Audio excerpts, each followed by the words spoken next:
Welcome to the Morning Update. I'm Erin Brown. Politicians from both sides of the aisle are paying tribute to Labor Senator Kimberley Kitching following her sudden death. Opposition leader Anthony Albanese says the Labor family is in shock, while the Prime Minister has also expressed his sadness, saying she was fearless and deeply respected. The 52-year-old died after a suspected heart attack in Melbourne. Shane Warne's body has finally arrived back in Australia after several delays. A private jet arrived in Melbourne overnight, almost a week after the cricketing legend's sudden death in Thailand.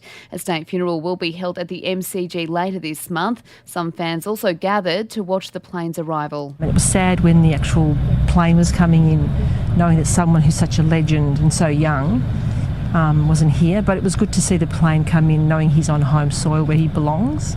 Overseas, and the foreign ministers of Ukraine and Russia have met for high-level talks overnight but failed to agree to a ceasefire. It comes as the Ukrainian president confirms one of the people killed in the strike on a maternity hospital in Mariupol was a 6-year-old girl.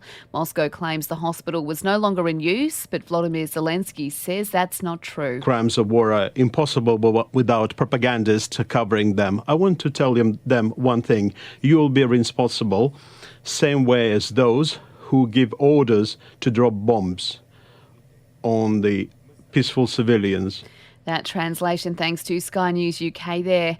Retail sales have spiked across Sydney and Melbourne as the country emerges from the COVID pandemic. Figures show foot traffic in the CBDs is up by around 9% since restrictions were lifted across both cities. Karen Last from the Commonwealth Bank says everything points to continued strong growth. Great news for us, seeing some of those large corporate offices open over the beginning of March and a return of office workers back into the CBD, doing some really good things for retail sales.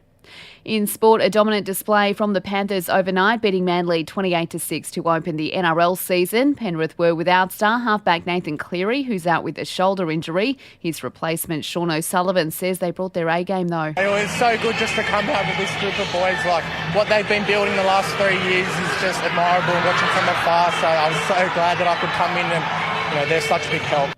Tonight, the Raiders host the Sharks before the Broncos clash with the Bunnies. And for even more sports news, make sure you check out the Sports Update. You'll find it wherever you're listening to this show.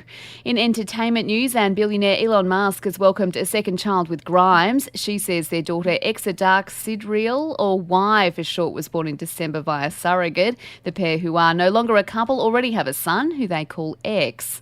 And that's the latest from the Nova Podcasts team. We'll see you this afternoon for another episode of The Update.